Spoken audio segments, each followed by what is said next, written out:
নদীর মতোই বয়ে চলে হিমবাহ বা বরফ, কিন্তু এর যে শক্তি তা হাজারো গুণে বেশি নদীর চেয়ে।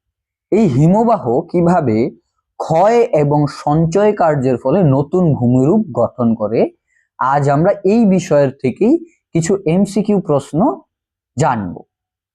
হ্যালো বন্ধুরা, আমি এস কুমার, এসকে এডুকেশন 2.0 চ্যানেলে তোমাদের সকলকে স্বাগত।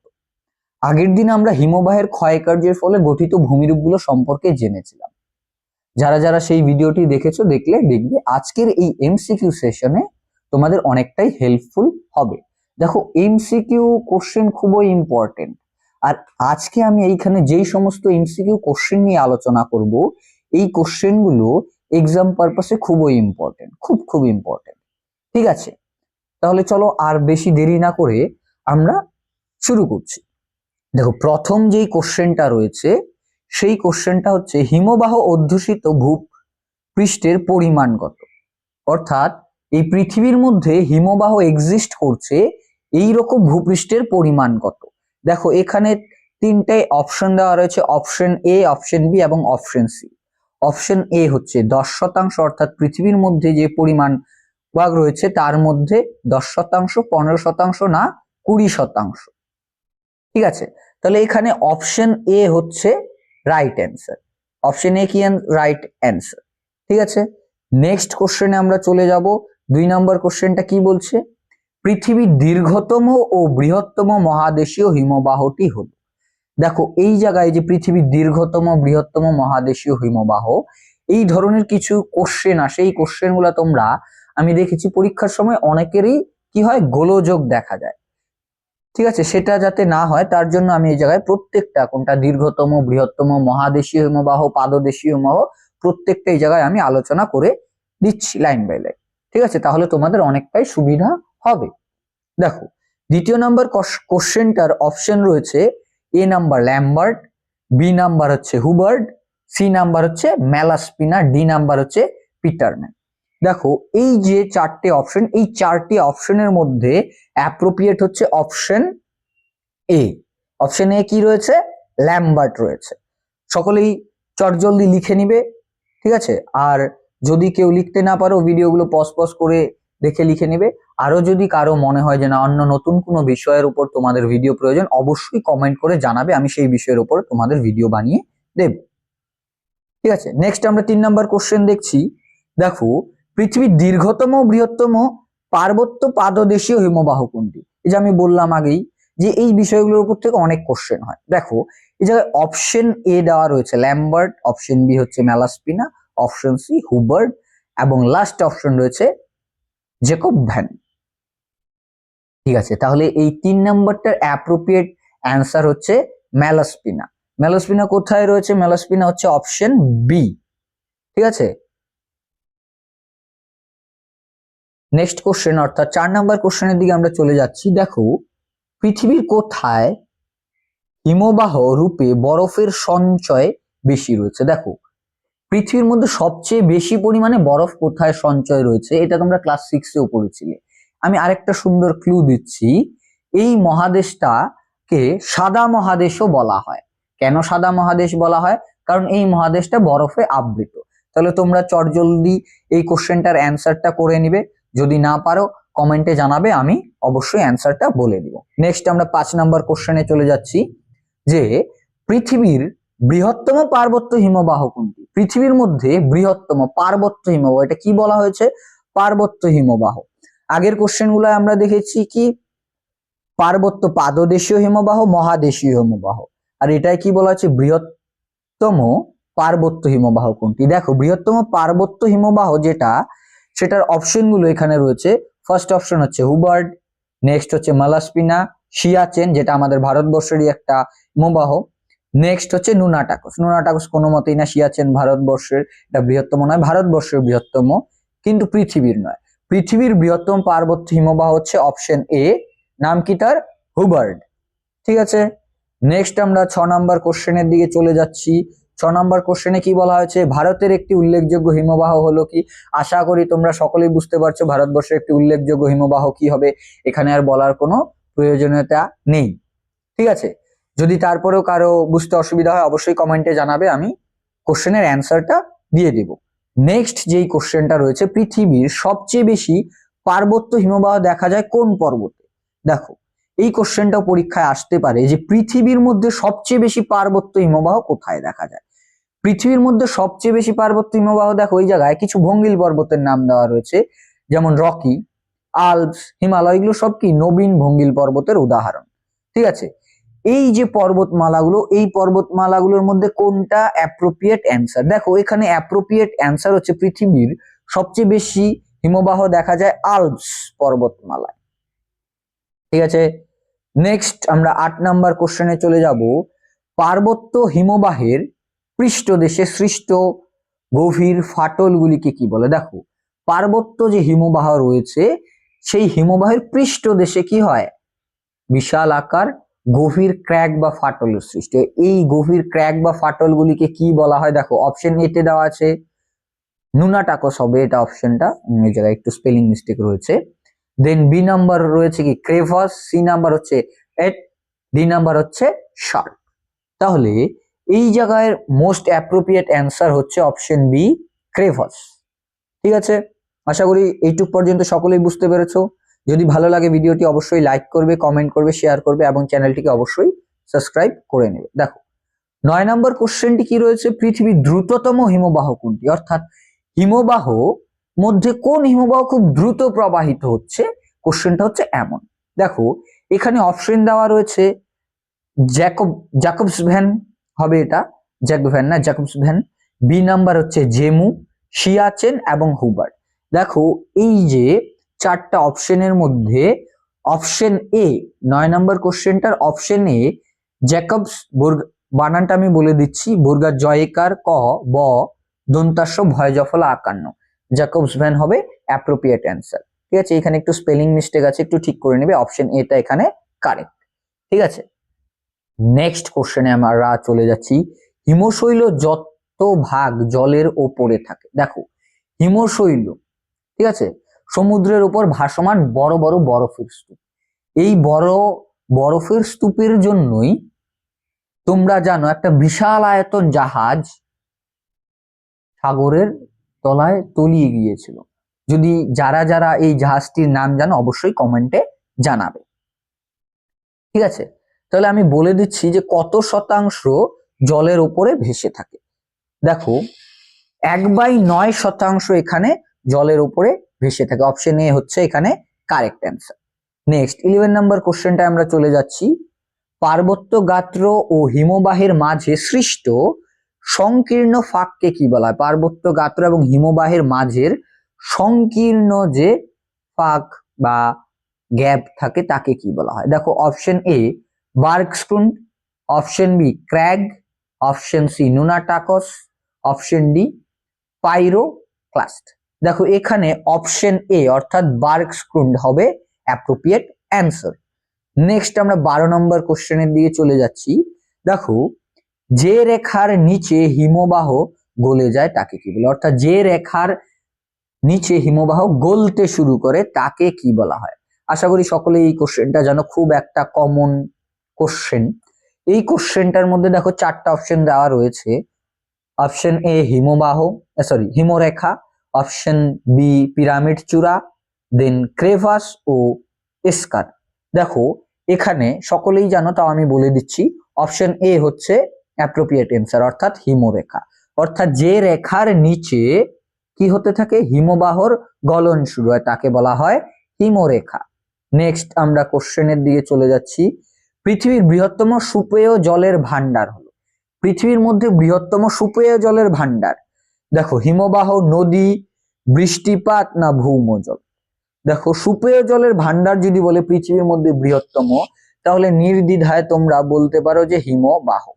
ঠিক আছে, আর এখানে আরেকটা আমি তোমাদের কোশ্চেন বলে দিচ্ছি, সেই কোশ্চেনটার উত্তরটা তোমরা অবশ্যই আমাকে কমেন্টে জানাবে যে পৃথিবীর মধ্যে বৃহত্তম সুপেয় জলের হ্রদ কোনটি? অর্থাৎ সুপেয় বলতে মিষ্টি জলের হ্রদ। ঠিক আছে, অবশ্যই আমাকে কমেন্টে জানাবে। নেক্সট আমরা 14 নম্বর কোশ্চেনের দিকে চলে যাচ্ছি যে পর্বত গাত্রে যে সীমারেখার ঊর্ধ্বে জল জমে বরফে পরিণত হয় তাকে কি বলা হয়? জল জমে যেখানে বরফে পরিণত হয় তাকে কি বলা হয়? ফার্স্ট দেওয়া রয়েছে কি হিমবাহ, হিমসোপান, হিমরেখা, গ্রাব রেখা। দেখো এই 14 নম্বর কোশ্চেনটার অ্যাপ্রোপ্রিয়েট অ্যান্সার হচ্ছে হিমরেখা। কি বলা হচ্ছে? হিমরেখা। ঠিক আছে, তো অপশন এ হচ্ছে এখানে কারেক্ট। ঠিক আছে, নেক্সট কোশ্চেনের দিকে আমরা চলে যাচ্ছি। নেক্সট কোশ্চেনে যাওয়ার আগে আমি একটা কথা বলে দিচ্ছি, দেখো তোমরা এই কোশ্চেনের পিডিএফটা আমি আমার টেলিগ্রাম চ্যানেলেও দিয়ে দেবো। তোমাদের যদি কারো মনে হয় তোমরা প্র্যাকটিস সেট হিসেবে ইউজ করবে বা বাড়িতে নোটস হিসেবে পড়তে চাও, তাহলে সেখান থেকে ডাউনলোড করে নিতে পারো। আর আদার্স যদি তোমাদের আরো অন্য কোনো বিষয়ের উপর মাধ্যমিকের ভূগোলের কোনো এমসিকিউ কোশ্চেন বা বড় কোশ্চেনের নোটের প্রয়োজনে অবশ্যই আমাকে জানাবে, বা কোনো বিষয়ের যদি বোঝার থাকে অবশ্যই বলবে, আমি সেই বিষয়টাকে নিয়ে সুন্দর করে একটা ভিডিও বানিয়ে বুঝিয়ে দিব। ঠিক আছে, তাহলে দেখো আমরা 15 নম্বর কোশ্চেনটার দিকে চলে যাচ্ছি। হিমবাহের ক্ষয়ের ফলে গঠিত একটি ভূমিরূপ। দেখো হিমবাহের ক্ষয়ের ফলে একটি গঠিত ভূমিরূপ নিয়ে কালকেই আলোচনা করেছি, তো অবশ্যই তোমরা বুঝতে পারছো যে এই জায়গায় কোন অপশনটা অ্যাপ্রোপ্রিয়েট হবে। দেখো কেটেল রয়েছে, রসে মতানে, এসকার এবং আগামুখ। তাহলে এই 15 নম্বর কোশ্চেনটার অ্যাপ্রোপ্রিয়েট অ্যান্সারটা তোমরা সকলেই জানো কি হবে? রসে মতানে। অপশন বি হচ্ছে কারেক্ট। নেক্সট, আমি আগের দিন এই যে 16 এবং 17 নম্বর কোশ্চেনটা বলেছিলাম যে এই কোশ্চেনগুলো কিন্তু পরীক্ষার মধ্যেও আসে, যে ফরাসি ভাষায় কোরি ভূমিরূপকে কি বলে, জার্মান ভাষায় কোরি ভূমিরূপকে কি বলে। দেখো তোমরা যদি আগের দিনের ভিডিওটা দেখে থাকো তাহলে এই কোশ্চেনগুলোর অ্যান্সার অতি সহজেই তোমরা দিতে পারবে। দেখো ফার্স্ট আমি অপশন না পড়ে উত্তর বলে দিচ্ছি। 16 নম্বর কোশ্চেনের উত্তরটা হচ্ছে শার্ক বলে। অপশন এ হচ্ছে এখানে কারেক্ট। আর 17 নম্বর যে কোশ্চেনটা রয়েছে সেটার হচ্ছে কি বলা হয়? কার বলা হয়। তাহলে 16 নাম্বারটার হচ্ছে এ, 17 নাম্বারটারও হচ্ছে কি এ। ঠিক আছে, নেক্সট আমরা 18 নম্বর কোশ্চেনের দিকে চলে যাই। কোরি বা শার্ক নরওয়েতে যে নামে পরিচিত। এরকমও কোশ্চেন আসতে পারে যে শার্ক বা কোরি এই দেশে বা যে কোনো একটা দেশের নাম দিয়ে বলো যে এই দেশে কি নামে পরিচিত। যেমন নরওয়েটা খুব একটা ইম্পর্টেন্ট, তার জন্য আমি এখানে দিয়েছি। দেখো ওই জায়গায় বন, কার, ফার এবং কেম দেওয়া রয়েছে। তাহলে এই 18 নম্বর কোশ্চেনের অ্যান্সারটা কি হয়ে যাচ্ছে? বন। অপশন এ হচ্ছে অ্যাপ্রোপ্রিয়েট। নেক্সট 19 নম্বর কোশ্চেনটা আমরা চলে যাই। পাশাপাশি অবস্থিত দুটি কোরির মাঝখানে অবস্থিত পার্বত্য বা পর্বত শিরাকে কি বলে? ঠিক আছে, এসকার বলে, না হিমসোপান, না অ্যারেট, না র্যান্ড ক্লাফট, কোনটা বলে? তাহলে 19 নম্বর কোশ্চেনের অ্যান্সারটা যারা যারা জানো খুব দ্রুত বলে ফেলো, না আমি বলে দিচ্ছি। দেখো অপশন সি হচ্ছে এখানে কারেক্ট। তাহলে অপশন সি কি রয়েছে? অ্যারেট। নেক্সট কোশ্চেনটা 20 নম্বর। একটি আতলওয়ালা আরামদায়ক বা আরামকে দ্বারা, মানে আরামদায়ক আমি কেন বললাম, কারণ সেই আরামকে দ্বারার মধ্যে বিশ্রামই নেই আমরা সাধারণত। আরামকে দ্বারা বা ডেক চেয়ারের মতো দেখতে হিমবাহ উপত্যকাকে কি বলে? দেখো এইটা আমি সবার প্রথমেই হিমবাহ ক্ষয়কার্যের ফলে গঠিত ভূমিরূপে আমি বলেছিলাম। 20 নম্বর কোশ্চেনটার অ্যান্সার কি হবে? দেখো এখানে 4টা অপশন রয়েছে, কোরি, অ্যারেট, পিরামিড চূড়া। ঠিক, তাহলে এই 4টার মধ্যে মোস্ট অ্যাপ্রোপ্রিয়েট যেটা আমরা সেটাই বেছে নিব। মোস্ট অ্যাপ্রোপ্রিয়েট বা অ্যাপ্রোপ্রিয়েট সেটা হচ্ছে কোরি। ঠিক আছে, নেক্সট কোশ্চেনে চলে যাচ্ছি আমরা। রসে মতানে শব্দটি প্রথম কে ব্যবহার করে? এই কোশ্চেনটা পরীক্ষার পারপাস থেকে খুবই ইম্পর্টেন্ট আসে। রসে মতানে শব্দটি প্রথম ব্যবহার করে কে? গিলবার্ট, শসার, না জনসন, না শার্প? দেখো এই শব্দটি প্রথম যিনি ব্যবহার করেন তিনি হচ্ছেন শসার, অর্থাৎ অপশন বি হচ্ছে কারেক্ট অ্যান্সার। নেক্সট, হিমালয়ের নীলকণ্ঠ শৃঙ্গ যে ভূমিরূপের উদাহরণ তা হলো। দেখো সেটা কি? কোরি, অ্যারেট, পিরামিড চূড়া, না ফিওর্ড? 22 নম্বর কোশ্চেনের অ্যান্সারটা কি হবে? পিরামিড চূড়ার উদাহরণ। তাহলে হিমালয়ের নীলকণ্ঠ শৃঙ্গ কিসের উদাহরণ? পিরামিড চূড়ার উদাহরণ। বুঝতে পারছো তো সকলে? ঠিক আছে, নেক্সট আমরা কোশ্চেনের দিকে চলে যাচ্ছি। 23 নম্বর কোশ্চেন। হিমবাহ সৃষ্ট হ্রদকে কি বলে? দেখো হিমবাহ সৃষ্ট হ্রদকে আমরা সকলেই জানি, খুব ইম্পর্টেন্ট কোশ্চেন। এটা একটা প্লায়া তো বলে না।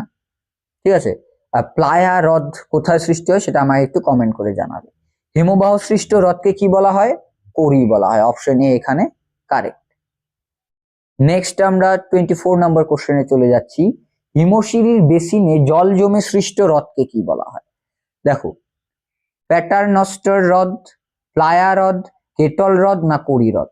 তাহলে 24 নম্বর কোশ্চেনটার মধ্যে যে 4টা অপশন দেওয়া রয়েছে তার মধ্যে অপশন এ প্যাটারনস্টার হ্রদ হচ্ছে কারেক্ট, অর্থাৎ হিমশিরির বেসিনের জলে বা জল জমে সৃষ্ট হ্রদ হচ্ছে প্যাটারনস্টার হ্রদ। নেক্সট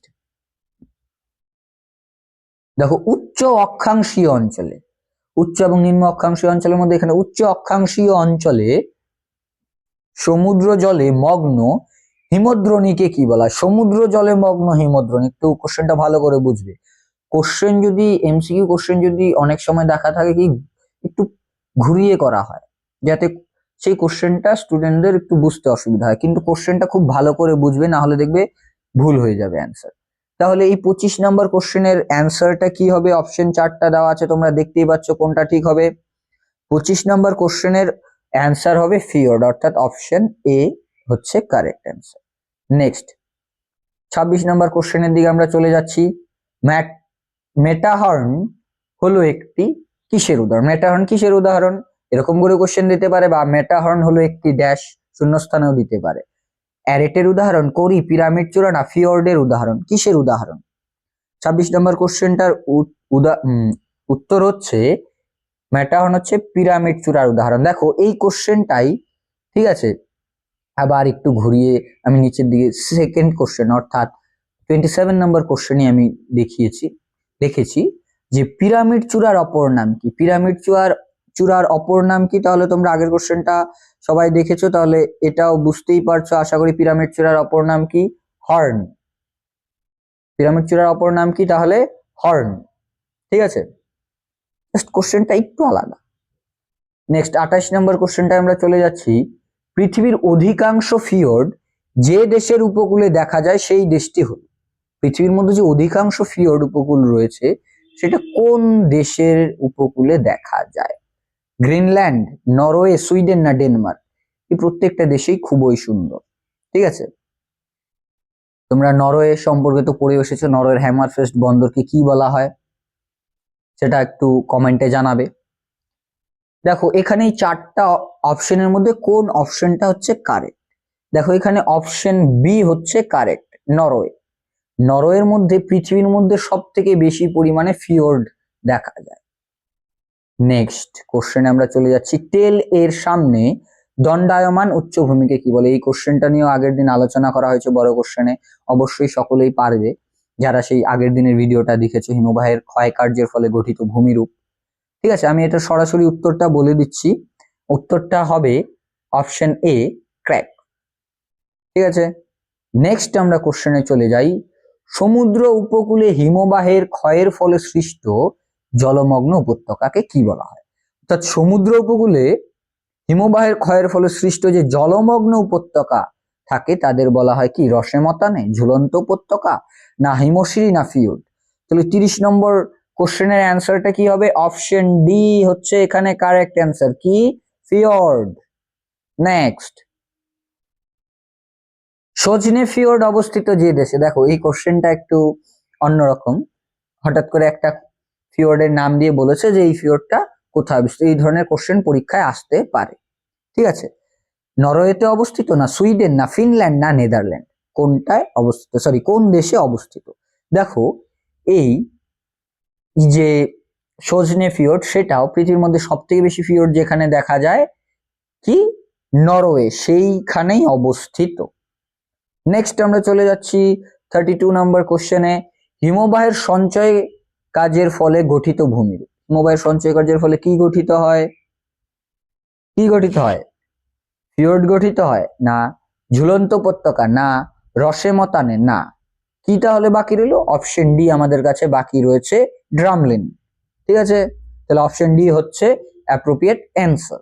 নেক্সট কোশ্চেন আমরা যাচ্ছি। ঝুলন্ত উপত্যকা সৃষ্টি হয় নদীর গতিপথে? নদীর গতিপথে না। পার্বত্য হিমবাহে না পাদদেশীয় হিমবাহে না মহাদেশীয় হিমবাহে? এই 33 নম্বর কোশ্চেনটা খুবই ইম্পর্টেন্ট। দেখো ঝুলন্ত উপত্যকা সৃষ্টি হয় পার্বত্য হিমবাহে। কোন হিমবাহে? অপশন বি, পার্বত্য হিমবাহে সৃষ্টি হচ্ছে ঝুলন্ত উপত্যকা। নেক্সট, ড্রামলিন সৃষ্টি হয় একটু আগে আমরা পড়লাম বরফের ক্ষয়কার্যের বায়ুর ক্ষয়কার্যের ফলে, বায়ুর ক্ষয়কার্যের ফলে না, হিমবাহের সঞ্চয় কার্যের ফলে না, নদীর সঞ্চয় কার্যের ফলে না, হিমবাহের ক্ষয়ের ফলে। তো এখানে 34 নম্বর কোশ্চেনের অ্যান্সারটা হবে হিমবাহের সঞ্চয় কার্যের ফলে, হিমবাহের সঞ্চয় কার্যের ফলে। তাহলে অপশন কোনটা কারেক্ট হচ্ছে? অপশন বি হচ্ছে কারেক্ট। নেক্সট আমরা চলে যাচ্ছি 35 নম্বর কোশ্চেন। এটা খুবই আসে পরীক্ষায়, তোমরা যদি টেস্ট পেপার দেখো, টেস্ট পেপারও দেখবে এই কোশ্চেনটা প্রিভিয়াস ইয়ারের টেস্ট পেপার গুলো খুব রয়েছে। ঠিক আছে, বাস্কেট অফ এগ টপোগ্রাফি দেখা যায় কোথায়?